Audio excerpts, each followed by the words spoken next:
ধনী হওয়া কি পাপ? ধনী হওয়া না দারিদ্র হওয়া, কোনটি বেশি বাইবেল সম্মত? খুব অল্প কিছুর সঙ্গে জীবনযাপন করা কি বেশি ভালো, অথবা প্রচুর সম্পদ থাকা বা কোনো কিছুর অভাব না থাকা বেশি ভালো? এগুলি খুবই জরুরি প্রশ্ন।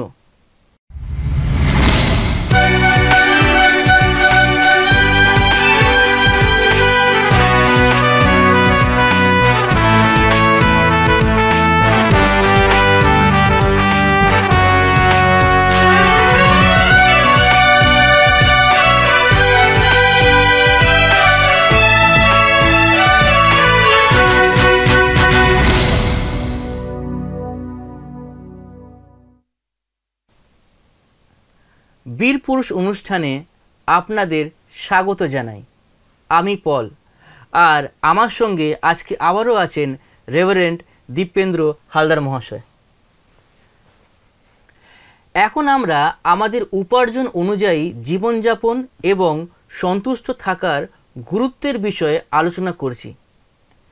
আজকে আমরা বাইবেল অনুযায়ী স্বাচ্ছন্দ্য কী, এই বিষয়টির দেখার মধ্যে দিয়ে বাইবেল ভিত্তিক উপায়ে টাকা পয়সার ব্যবহার সম্পর্কে আলোচনা করব। আমি খুব খুশি যে আজকে আমরা টাকা পয়সার ব্যবহার নিয়ে একটি সমতাপূর্ণ জীবনযাপনের বিষয়ে আলোচনা করতে চলেছি, কারণ এই ক্ষেত্রে অনেক মানুষেরই বিভিন্ন ভুল ধারণা আছে। আমি তোমার সঙ্গে একমত পল। আমি আমাদের আজকের আলোচনায় বাইবেল থেকে দুটি দৃষ্টান্ত বলার মাধ্যমে শুরু করতে চাই। প্রথম সেটা লেখা আছে মার্ক লিখিত সুসমাচারের 12 অধ্যায় 41 থেকে 43 পদ। মার্ক লিখিত সুসমাচার তার 12 অধ্যায় 41 থেকে 43 পদ। আপনার বাইবেল থাকলে আমার সাথে খুলুন, 41 থেকে 43 পদ। আর তিনি ভাণ্ডারের সম্মুখে বসিয়া লোকেরা ভাণ্ডারের মধ্যে কিরূপে মুদ্রা রাখিতেছে তাহা দেখিতেছিলেন। তখন অনেক ধনবান তাহার মধ্যে বিস্তর মুদ্রা রাখিল। পরে একটি দরিদ্রা বিধবা আসিয়া 2টি ক্ষুদ্র মুদ্রা তাহাতে রাখিল, যাহার মূল্য সিকি পয়সা। তখন তিনি আপন শিষ্যগণকে কাছে রাখিয়া কহিলেন, আমি তোমাদিগকে সত্য কহিতেছি, ভাণ্ডারে যাহারা মুদ্রা রাখিতেছে তাহাদের সকল অপেক্ষা এই দরিদ্রা বিধবা অধিক রাখিল। সেই দরিদ্র বিধবার কিছুই ছিল না, তবুও তার যা কিছু ছিল সে তার সকলই ঈশ্বরকে দিয়েছিল, তাই তো দাদা? হ্যাঁ হ্যাঁ, ঠিক তাই। দ্বিতীয়টা আমরা দেখব, দ্বিতীয়টা লেখা আছে, আরেকটা অংশ বাইবেল থেকে আমরা দেখব, লেখা আছে লোকলিখিত সুসমাচার তার 19 অধ্যায় 1 থেকে 9 পদ। লোকলিখিত সুসমাচার তার 19 অধ্যায় 1 থেকে 9 পদ। লোকলিখিত সুসমাচার 19 অধ্যায় 1 থেকে 9 পদ। পরে তিনি জিরিহতে প্রবেশ করিয়া নগরের মধ্য দিয়ে যাইতেছিলেন, আর দেখো সক্কেও নামে এক ব্যক্তি, সে একজন প্রধান করগ্রাহী এবং সে ধনবান ছিল। আর কে যিশু সে দেখিতে চেষ্টা করিতেছিল, কিন্তু ভিড় প্রযুক্ত পারিল না, কেননা সে খর্বকায় ছিল। তাই সে আগে দৌড়িয়া গিয়া তাহাকে দেখিবার জন্য একটি সুকোমর গাছে উঠিল, কারণ তিনি সেই পথে যাইতেছিলেন। পরে যিশু যখন সেই স্থানে উপস্থিত হইলেন, তখন উপরের দিকে চাহিয়া তাহাকে কহিলেন, সক্কেও শীঘ্র নামিয়া আইসো, কেননা আজ তোমার গৃহে আমাকে থাকিতে হইবে। তাহাতে সে শীঘ্র নামিয়া আসিল এবং আনন্দের সহিত তাহার আতিথ্য করিল। তাহা দেখিয়া সকলে বচসা করিয়া বলিতে লাগিল, ইনি একজন পাপীর ঘরে রাত্রি যাপন করিতে গেলেন।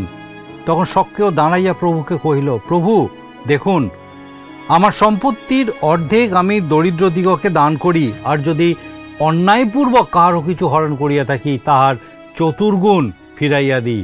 তখন যিশু তাহাকে কহিলেন, আজ এই গৃহে পরিত্রাণ উপস্থিত হইল, যেহেতু এ ব্যক্তিও অব্রাহামের সন্তান। প্রথম দৃষ্টান্তে একজন দরিদ্র বিধবার বিষয়ে আমরা শুনলাম, এবং দ্বিতীয়টিতে একজন ধনী ব্যক্তির কথা আমরা শুনলাম। আর্থিক ক্ষেত্রে তারা দুইজন দুই মেরুতে দাঁড়িয়ে আছে, কিন্তু আমরা লক্ষ্য করব প্রভু যিশু তাদের বিষয়ে কি বলছিলেন। আমি তোমাদিওকে সত্য কইতেছি, এই বিধবা অন্য সকলের থেকে অনেক বেশি দিয়েছে। আর সক্রিয় সম্পর্কে বলেছিলেন, আজ এই গৃহে পরিত্রাণ উপস্থিত হইল, যেহেতু এই ব্যক্তিও অব্রাহামের সন্তান। সুতরাং প্রভু যিশুর দৃষ্টিতে এই দুইজনের মধ্যে কে বেশি বাইবেল সম্মত? আমি বলবো দুইজনই। মনে হয় যেন প্রভু যীশু দুইজনেরই প্রশংসা করছিলেন। হ্যাঁ, তুমি ঠিকই বলেছ। আর আমার মূল কথা হলো, একটা সমতাপূর্ণ চিন্তাভাবনা এই নয় যে আপনার কত টাকা পয়সা আছে, কিন্তু ঈশ্বরের জন্য আপনার হৃদয়ে কতটা প্রেম আছে। সুতরাং আমরা এখন একটা সমতাপূর্ণ জীবনযাপনে, বাইবেল ভিত্তিক স্বাচ্ছন্দ্যপূর্ণ জীবনযাপনের ক্ষেত্রে 8টি বিষয় নিয়ে আলোচনা করব। এগুলি হলো সেই চাকার 8টা স্পোকের মতো। যখন এই 8টি ধাপ থাকে, তখন আমাদের আর্থিক চাকা সবল ও সমতাপূর্ণ হয়। সমতাপূর্ণ আর্থিক জীবনযাপনের ক্ষেত্রে প্রথম ধাপ, অসংযত অপচয়পূর্ণ জীবনযাপন করবেন না। হিতোপদেশ তার 21 অধ্যায় 17 পদে লেখা আছে। আচ্ছা, আমি কি পড়ব? হ্যাঁ পল, হিতোপদেশ তার 21 অধ্যায় 17 পদ।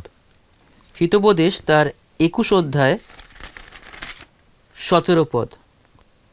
যে আমোদ ভালোবাসে তাহার দৈন্যদশা ঘটিবে, যে দ্রাক্ষারস ও তৈল ভালোবাসে সে ধনবান হইবে না। এখানে মূল শব্দটা হলো প্রেম। যে কেউ স্বাচ্ছন্দ্যকে প্রেম করে। প্রথম তিমুথীয় 6 অধ্যায় 10 পদেও এই একই বিষয় বলা আছে। লেখা আছে, কেননা ধনাসক্তি সকল মন্দের একটা মূল, তাহাতে রত হওয়াতে কত লোক বিশ্বাস হইতে বিপদগামী হইয়াছে, এবং অনেকে যাতনারূপ কণ্টকে আপনারা আপনাদিওকে বিদ্ধ করিয়াছে। টাকা পয়সা সকল সমস্যার মূল নয়, কিন্তু টাকা পয়সার প্রতি ভালোবাসা, টাকা পয়সার প্রতি আসক্তি হচ্ছে সকল সমস্যার মূল। আমার মনে হয় অসংযত জীবনযাপনের ক্ষেত্রেও এই একই নীতি প্রযোজ্য। আমরা সাধারণত যে সকল জিনিস কিনে থাকি সেগুলি মন্দ নয়, কিন্তু আমাদের প্রয়োজন নেই এমন কোনো জিনিস লাভ করার জন্য আমরা যখন পরিশ্রম করি তখন সেটি অপচয় হয়ে থাকে। এবং মনে রাখবেন যে আপনার কাছে কত টাকা আছে সেটা বিচার্য বিষয় নয়। এমন অনেক ধনী মানুষ আছেন যারা অসংযত অপচয়কর জীবনযাপন করেন না। আবার এমন অনেক দরিদ্র মানুষ আছেন যারা প্রকৃতই অসংযত জীবনযাপন করেন। আমরা ঈশ্বরের বাক্যেই এই বিষয়ের সমতা দেখতে পাই। ইব্রিয় তার 13 অধ্যায় 5 পদে লেখা আছে, তোমাদের আচার ব্যবহার ধনাসক্তিবিহীন হোক, তোমাদের যাহা আছে তাহাতে সন্তুষ্ট থাকো, কারণ তিনি বলিয়াছেন, আমি কোনো ক্রমে তোমাকে ছাড়িব না ও কোনো ক্রমে তোমাকে ত্যাগ করিব না। সুতরাং সমতাপূর্ণ আর্থিক জীবন যাপনের প্রথম ধাপ হলো অসংযত অপচয়কর জীবন যাপন করবেন না। দাদা, এরপর দ্বিতীয় ধাপটি? দ্বিতীয় ধাপটা হলো সমতাপূর্ণ আর্থিক জীবনযাপনের ক্ষেত্রে দ্বিতীয় ধাপ ঋণ বা ধার দেনা এড়িয়ে চলা। হিতোপদেশ তার 22 অধ্যায় 7 পদে লেখা আছে, ধনবান দরিদ্রগণের উপরে কর্তৃত্ব করে আর ঋণী মহাজনের দাস হয়। উপার্জনের অতিরিক্ত খরচ করা এবং ঋণের গভীরে জড়িয়ে পড়া সমতাপূর্ণ আর্থিক জীবনযাপনের ক্ষেত্রে খুব বড় একটা বাধা। আমাদের গত অনুষ্ঠানে আমরা সবিস্তারে এই বিষয়ে আলোচনা করেছি। সুতরাং আমি আরেকবার আমাদের বন্ধুদের ওই অনুষ্ঠানটি দেখার জন্য আমি উৎসাহিত করছি। দাদা, আমি তোমার সঙ্গে একমত। ওই অনুষ্ঠানে আমরা আলোচনা করেছিলাম কিভাবে আমরা আমাদের উপার্জন অনুযায়ী জীবনযাপন করতে পারি। এবারে তুমি যদি আমাদেরকে তৃতীয় বা 3 নম্বর ধাপটি বিষয় বলো। সমতাপূর্ণ আর্থিক জীবনযাপনের ক্ষেত্রে তৃতীয় ধাপটি হলো আপনার স্থাবর অস্থাবর বিষয় সম্পত্তি সঠিকভাবে ব্যবহার করুন। হিতোপদেশ তার 27 অধ্যায় 23 পদে লেখা আছে, তুমি আপন মেষপালের অবস্থা জানিয়া লও, আপন পশুপালে মনোযোগ করো। আমাদের গত অনুষ্ঠানে আমরা আর্থিক বিষয়সমূহের একটি পরিকল্পনা করার বিষয়ে আলোচনা করছিলাম।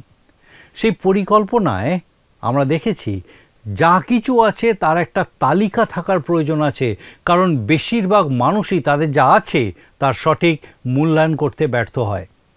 আমাদের সম্পত্তিসমূহ দেখাশোনা করার ক্ষেত্রে আরও একটি গুরুত্বপূর্ণ বিষয় হলো সেগুলি আমাদের সম্পত্তি নয়, আমরা ঈশ্বরের সম্পত্তি সমূহের দেওয়ান এবং ঈশ্বর আশা করেন যে আমরা তার যথার্থ ও সঠিকভাবে সামলাবো, তার যথাযথ দেখাশোনা করব। মথিলিখিত সুসমাচারের 25 অধ্যায়ে এই বিষয়টা আমরা খুব পরিষ্কারভাবে দেখতে পাই। মথি তার 25 অধ্যায় 14 থেকে 27 পদে, মথি তার 25 অধ্যায় 14 থেকে 27 পদে খুব বিশদে এই বিষয়টার কথা বলা হয়েছে। আসুন আমরা এই অংশটা পড়ে দেখি। আপনার বাইবেল থাকলে আপনি খুলুন মথিলিখিত সুসমাচার তার 25 অধ্যায়, আর আমরা পড়ব তার 14 থেকে 27 পদ। কারণ মনে করো যেন কোনো ব্যক্তি বিদেশ যাইতেছেন, তিনি আপন দাসদিগকে ডাকিয়া নিজ সম্পত্তি তাহাদের হস্তে সমর্পণ করিলেন। তিনি একজনকে 5 তালন্ত, অন্যজনকে 2 তালন্ত এবং আরেকজনকে 1 তালন্ত, যাহার যেরূপ শক্তি তাহাকে তদনুসারে দিলেন। পরে বিদেশে চলিয়া গেলেন। যে 5 তালন্ত পাইয়াছিল সে তখনই গেল, তাহা দিয়া ব্যবসা করিল এবং আরও 5 তালন্ত লাভ করিল। যে 2 তালন্ত পাইয়াছিল সেও তদ্রূপ করিয়া আর 2 তালন্ত লাভ করিল। কিন্তু যে 1 তালন্ত পাইয়াছিল সেই গিয়া ভূমিতে গর্ত খুঁড়িয়া আপন প্রভুর টাকা লুকাইয়া রাখিল। দীর্ঘকালের পর সেই দাসদিগের প্রভু আসিয়া তাহাদের নিকট হইতে হিসাব লইলেন। তখন যে 5 তালন্ত পাইয়াছিল সে আসিয়া আরও 5 তালন্ত আনিয়া কহিল, প্রভু আপনি আমার নিকটে 5 তালন্ত সমর্পণ করিয়াছিলে, দেখো আর 5 তালন্ত লাভ করিয়াছি। তার প্রভু তাহাকে কহিলেন, বেশ উত্তম ও বিশ্বস্ত দাস, তুমি অল্প বিষয়ে বিশ্বস্ত হইলে আমি তোমাকে বহু বিষয়ের উপরে নিযুক্ত করিব, তুমি আপন প্রভুর আনন্দের সহভাগী হও। পরে যে 2 তালন্ত পাইয়াছিল সেও আসিয়া কহিল, প্রভু আপনি আমার নিকটে 2 তালন্ত সমর্পণ করিয়াছিলেন, দেখুন আর 2 তালন্ত লাভ করিয়াছি। তাহার প্রভু তাহাকে কহিলেন, বেশ উত্তম ও বিশ্বস্ত দাস, তুমি অল্প বিষয়ে বিশ্বস্ত হইলে আমি তোমাকে বহু বিষয়ের উপরে নিযুক্ত করিব, তুমি আপন প্রভুর আনন্দের সহভাগী হও। পরে যে 1 তালন্ত পাইয়াছিল সেও আসিয়া কহিল, প্রভু আমি জানিতাম আপনি কঠিন লোক, যেখানে বনের নাই সেখানে কাঠিয়া থাকেন ও যেখানে ছড়ান নাই সেখানে কুড়াইয়া থাকেন, তাই আমি ভীত হইয়া আপনার তালন্ত ভূমির মধ্যে লুকাইয়া রাখিয়াছিলাম, দেখুন আপনার যাহা আপনি পাইলেন। কিন্তু তাহার প্রভু উত্তর করিয়া তাহাকে কহিলেন, দুষ্টু অলস দাস, তুমি নাকি জানিতে আমি যেখানে বনি নাই সেখানে কাটি এবং যেখানে ছড়াই নাই সেখানে কুড়াই? তবে পোদ্দারদের হাতে আমার টাকা রাখিয়া দেওয়া তোমার উচিত ছিল, তাহা করিলে আমি আসিয়া আমার যাহা তাহা সুদের সহিত পাইতাম। এই দৃষ্টান্তটিতে আমরা দেখতে পাই যে কত টাকা সেটা বড় বিষয় নয়, কিন্তু ঈশ্বরের প্রতি আমাদের প্রেম হচ্ছে সবথেকে বড় বিষয়। এটি প্রকৃতই সত্য।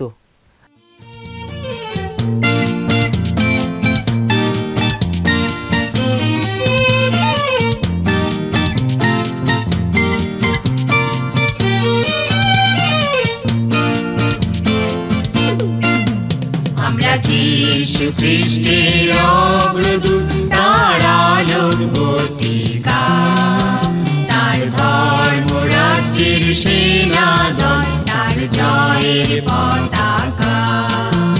আমরা যীশু খ্রিস্টের অগ্রদূত, তার আলোকবর্তিকা, তার ধর্মরাজ্যের সেনাদল, তার জয়ের পতাকা।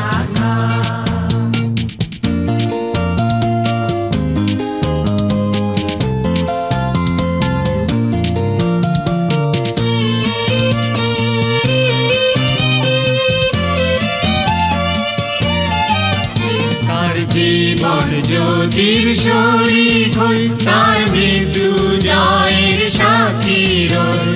শান্তি রাজ্যের নীল আকাশে মুক্ত বলাকা, শান্তি রাজ্যের নীল আকাশে মুক্ত বলাকা। তার ধর্ম রাজ্যের সেনাদল, তার জয়ের পতাকা।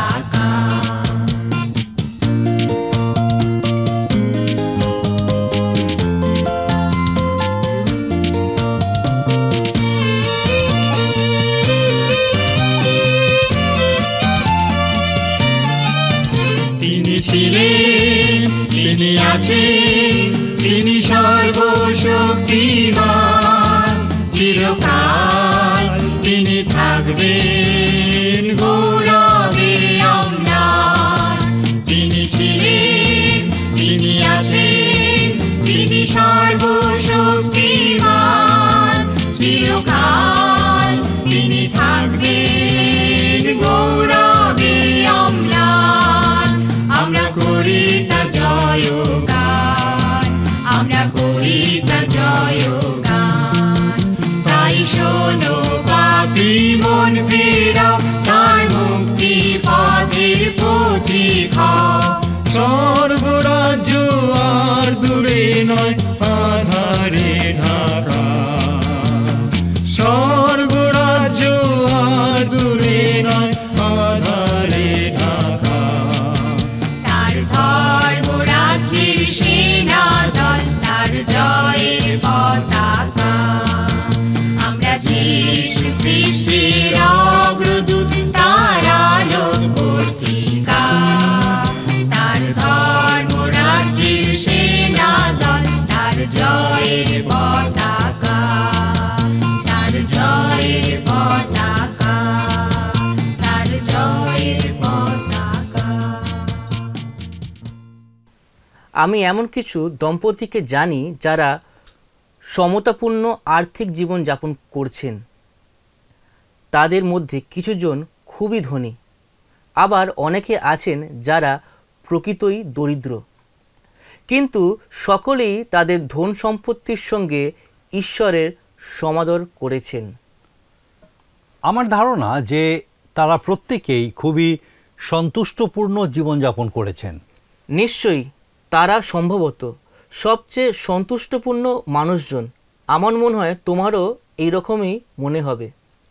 আমার মনে হচ্ছে তারা এই 8টি নীতি তাদের জীবনে খুব পরিষ্কারভাবে মেনে চলেছেন।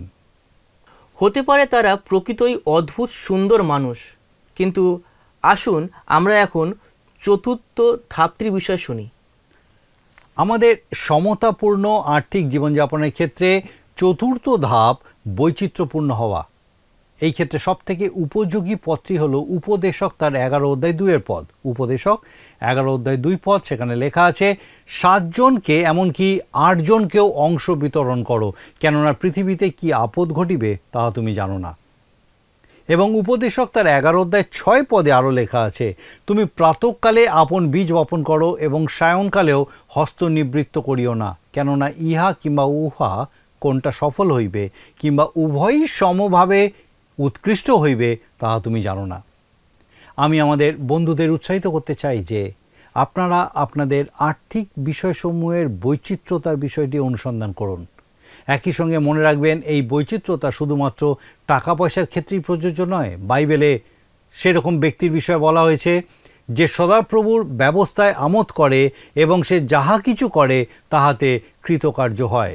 গীতসংহিতা 1:2 পদ। সুতরাং ঈশ্বরের সঙ্গে আপনার ব্যক্তিগত একাকী সময় কাটানোর সময় প্রার্থনা করুন যেন তিনি আপনাকে আপনার সময় এবং অর্থ কিভাবে ব্যয় করবেন সেই বিষয়ে প্রজ্ঞা দান করেন। এটা ছিল আমাদের সমতাপূর্ণ আর্থিক জীবনযাপনের ক্ষেত্রে চতুর্থ ধাপ। প্রথমটি ছিল অসংযত অপচয়পূর্ণ জীবনযাপন করবেন না। দ্বিতীয়টি ছিল ঋণ বা ধার দেনা এড়িয়ে চলতে হবে। তৃতীয়, আপনার স্থাবর অস্থাবর বিষয়ে সম্পত্তি সঠিকভাবে ব্যবহার করুন। আর চতুর্থ, যা আমরা এখন শুনলাম, বৈচিত্র্যপূর্ণ হওয়া। এখন আমরা পঞ্চম ধাপটি দাদার কাছ থেকে শুনে নিই। পল, তুমি কি কিছু খাওয়া দাওয়ার আয়োজন করেছো? দাদা, আমি দুঃখিত, কারণ এই বিষয়ে আমি ভাবিনি, আর কিছু আয়োজন করতে পারিনি। আমি খুশি, কারণ অপচয় বা অতিরিক্ত কিছু করার দরকার নেই। খুব ভালো। যাই হোক, আমাদের সমতাপূর্ণ আর্থিক জীবনযাপনের ক্ষেত্রে পঞ্চম ধাপ পাপে পূর্ণ আচরণ সমূহ থেকে দূরে থাকা। হিতোপদেশ তার 23 অধ্যায় 20-21 পদে লেখা আছে, মদ্যপায়ীদের সঙ্গী হইও না, পেটুক মাংসভোজীদের সঙ্গী হইও না, কারণ মদ্যপায়ী ও পেটুকের দৈন্যদশা ঘটে এবং ঢুলু ঢুলু ভাব মনুষ্যকে ন্যাকড়া পড়ায়। ঈশ্বর আমাদের যে পরিমাণে টাকা পয়সা আশীর্বাদ স্বরূপ দিয়েছেন তা আমরা কোনো আসক্তি যেরকম মদ্যপান, মাদকতা, জুয়া, এমনকি আমাদের অযৌক্তিক শখের জন্য নষ্ট করতে পারি না। এক্ষেত্রে সর্বাগ্রে যে দৃশ্যমান ফল আমরা দেখতে পাই তা হলো আর্থিক সমস্যা। এছাড়াও যে সকল পরিণতি আমরা দেখতে পাই তা হলো মানুষের চরিত্র নষ্ট হয়ে যাওয়া, সম্পূর্ণ অনৈতিকতা, স্বামী স্ত্রীর দ্বন্দ্ব, পারিবারিক সমস্যা, এগুলোর কোনোটাই ঈশ্বরের ইচ্ছা নয়। তাহলে আসুন এরপরে আমরা 6 নম্বর ধাপটি দেখে নিই। আমাদের সমতাপূর্ণ আর্থিক জীবনযাপনের ক্ষেত্রে ষষ্ঠ ধাপ কঠোর পরিশ্রম করা। হিতোপদেশ 14 অধ্যায় তার 23 পদে লেখা আছে, সমস্ত পরিশ্রমেই সংস্থান হয়, কিন্তু ওষ্ঠের বাচালতায় কেবল অভাব ঘটে। এছাড়াও বাইবেলের অন্যত্র লেখা আছে 1 করিন্থীয় তার 10 অধ্যায় 31 পদে, অতএব তোমরা ভোজন কি পান কি যাহা কিছু করো, সকলই ঈশ্বরের গৌরবার্থে করো। আমার মনে হয় এই ধাপটি আমরা বুঝতে পেরেছি। সুতরাং আমরা এবার 7ম ধাপটি নিয়ে আলোচনা করব। সমতাপূর্ণ আর্থিক জীবনযাপনের ক্ষেত্রে 7ম ধাপটি হলো সঠিক পরিকল্পনা করা। হিতোপদেশ তার 14 অধ্যায় 8 পদে লেখা আছে, নিজ পথ বুঝিয়া লওয়া সতর্কের প্রজ্ঞা, কিন্তু হীন বুদ্ধিদের অজ্ঞানতা ছল মাত্র। সমগ্র আর্থিক পরিকল্পনার ঊর্ধ্বে আমাদের খরচ করার আগে চিন্তা করার প্রয়োজন আছে। অযথা অযৌক্তিক কেনাকাটা সমস্যার সৃষ্টি করে। স্বামী স্ত্রী চিন্তাভাবনা করে কেনাকাটার যে তালিকা প্রস্তুত করেছেন, শুধুমাত্র সেই মতো কেনাকাটা করার মতো প্রয়োজনীয় টাকা পয়সার সঙ্গে রাখুন। এটা শুনতে কঠিন মনে হচ্ছে, কিন্তু সমতাপূর্ণ আর্থিক জীবনযাপনের ক্ষেত্রে নিয়মানুবর্তিতা, ত্যাগ স্বীকার এবং কঠোর পরিশ্রম প্রয়োজন হয়। আর এই সমতাপূর্ণ আর্থিক জীবনযাপনের জন্য এই 8টি ধাপ খুবই গুরুত্বপূর্ণ, তাই নয় দাদা? একদম ঠিক, কারণ আমাদের সমতাপূর্ণ আর্থিক জীবনযাপনের ক্ষেত্রে 8ম ধাপটি হলো উদারতার সঙ্গে দান করুন। হিতোপদেশ তার 11 অধ্যায় 24-25 পদে লেখা আছে, কেহ কেহ বিতরণ করিয়া আরও বৃদ্ধি পায়, কেহ কেহ ন্যায্য ব্যয় অস্বীকার করিয়া কেবল অভাবে পড়ে। দানশীল ব্যক্তি পরিতৃপ্ত হয়, জল সেচনকারী আপনীয় জলে সিক্ত হয়। আমাদের আর্থিক জীবন যখন বাইবেল অনুযায়ী সমতাপূর্ণ হবে, তখন আমরা অন্যদেরকে সাহায্য করা ও আশীর্বাদ করার আনন্দ ও সুযোগ নিতে পারব।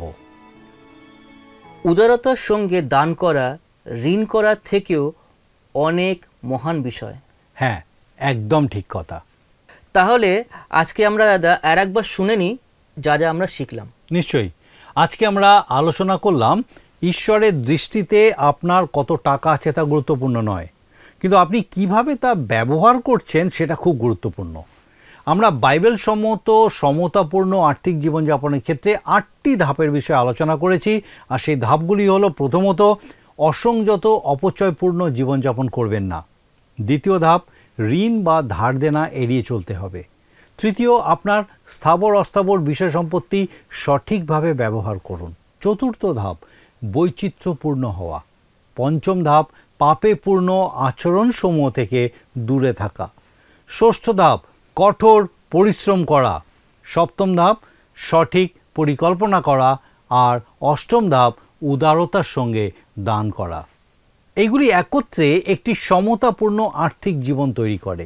এগুলি প্রয়োগ করা খুব সহজ কাজ নয়, কিন্তু ঈশ্বরের সঙ্গে একাকী সময় কাটানোর মধ্যে দিয়ে আপনি উপলব্ধি করতে পারবেন যে ঈশ্বরের সঙ্গে সকল কিছুই সম্ভব। আমি খুবই আনন্দিত, কারণ আমি বিশ্বাস করি আমরা পুরুষেরা এই ধাপগুলি নিজের জীবনে প্রয়োগ করব এবং ঋণের শৃঙ্খল থেকে মুক্তি লাভ করব, তাই তো? এটাই হবে একটা প্রকৃত অভূতপূর্ব সুন্দর জীবন। ঠিক দাদা, আজ সময় একদমই শেষ, কিন্তু শেষ করার আগে প্রত্যেক সপ্তাহের মতন এই সমস্ত বিষয় নিয়ে দাদা তুমি যদি প্রার্থনা করো। নিশ্চয়ই প্রার্থনা করি। মঙ্গলময় পিতা, তোমার ধন্যবাদ, তোমার স্তুতি করি, তোমার গৌরব করি।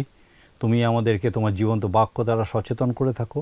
বিশেষ করে আজকে আমাদের সেই প্রত্যেক দর্শক বন্ধুকে, বিশেষ করে সেই প্রত্যেক পুরুষকে যাদেরকে তুমি বিশেষ দায়িত্ব দিয়েছো পিতা, পারিবারিক দায়িত্ব দিয়েছো, সামাজিক দায়িত্ব দিয়েছো, সে প্রত্যেককে আরেকবার নতুনভাবে সচেতন করলে কিভাবে এই আর্থিক বিষয়ের মোকাবিলা করা উচিত, কিভাবে ধন সম্পত্তি টাকা পয়সার ক্ষেত্রে আমাদের মনোভাব হওয়া উচিত, কিভাবে সেগুলো ব্যবহার করা উচিত। স্বর্গীয় পিতা, বিশেষ করে প্রার্থনা করি যে শিক্ষা আজকে তুমি দিলে, যে সত্য আজকে তুমি সে প্রত্যেককে নতুনভাবে শিখতে চেষ্টা করলে, শেখার জন্য উৎসাহিত করলে, সেই প্রত্যেককে প্রভু সেই মতো এগিয়ে চলতে সাহায্য করো। জীবনে টাকা পয়সা উপার্জন, টাকা পয়সা লাভ মন্দ বিষয় নয়, কিন্তু তার জন্য শুধু সেই জন্যই জীবনপাত করা প্রভু যে কত কঠিন বিষয় এবং কত মন্দ বিষয় যা তোমার মনোনীত নয় তা উপলব্ধি করতে তুমি সাহায্য করো। এবং পিতাগো সেই সমস্ত কিছুতে পিতা তোমার দিকে দৃষ্টি স্থির রেখে তোমাদের এগিয়ে চলতে সাহায্য করো। স্বর্গীয় পিতা, আমাদের সেই প্রত্যেক দর্শক বন্ধু, সেই প্রত্যেক পুরুষকে বিশেষ করে তোমার আশীর্বাদ অনুগ্রহপূর্ণ রাখো, তোমার জ্ঞান বুদ্ধি দাও, পবিত্র আত্মার সুপরিচালনা দাও, যেন তোমার ইচ্ছা অনুযায়ী চলার মধ্যে দিয়ে প্রত্যেকে তাদের জীবনের মধ্যে দিয়ে তোমার গৌরব সাধনের সমর্থ হয়। আরেকটিবার আমাদের প্রত্যেক দর্শক বন্ধুকে তোমার চরণে সমর্পণ করে ধন্যবাদের সঙ্গে এই প্রার্থনা তোমার যিশু নামে চাই, দয়া করে শ্রবণ গ্রহণ করো। আমেন। আমেন।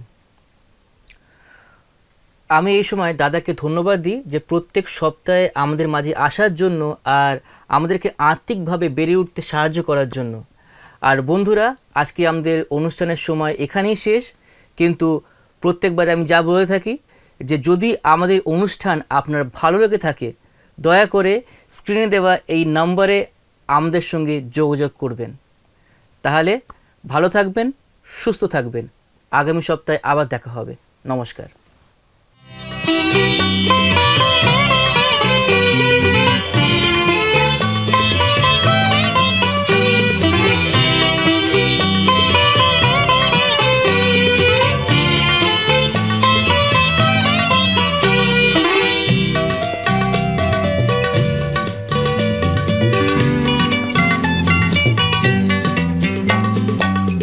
আনন্দে ভরে ওঠে মন তোমাদের কাছে এসে, আমাকে করেছো আপন খ্রিস্টকে ভালোবেসে। আজ আনন্দে ভরে ওঠে মন তোমাদের কাছে এসে, আমাকে করেছো আপন খ্রিস্টকে ভালোবেসে। আজ আনন্দে ভরে ওঠে মন।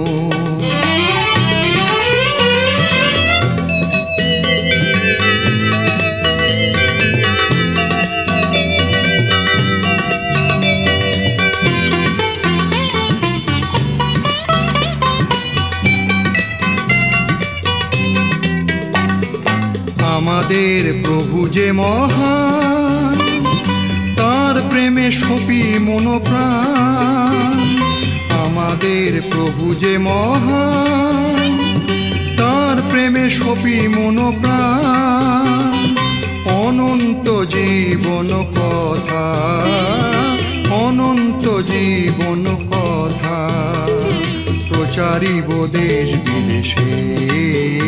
আজ আনন্দে ভরে ওঠে মন তোমাদের কাছে এসে, আমাকে করেছো আপন খ্রিস্টকে ভালোবেসে। আজ আনন্দে ভরে ওঠে মন।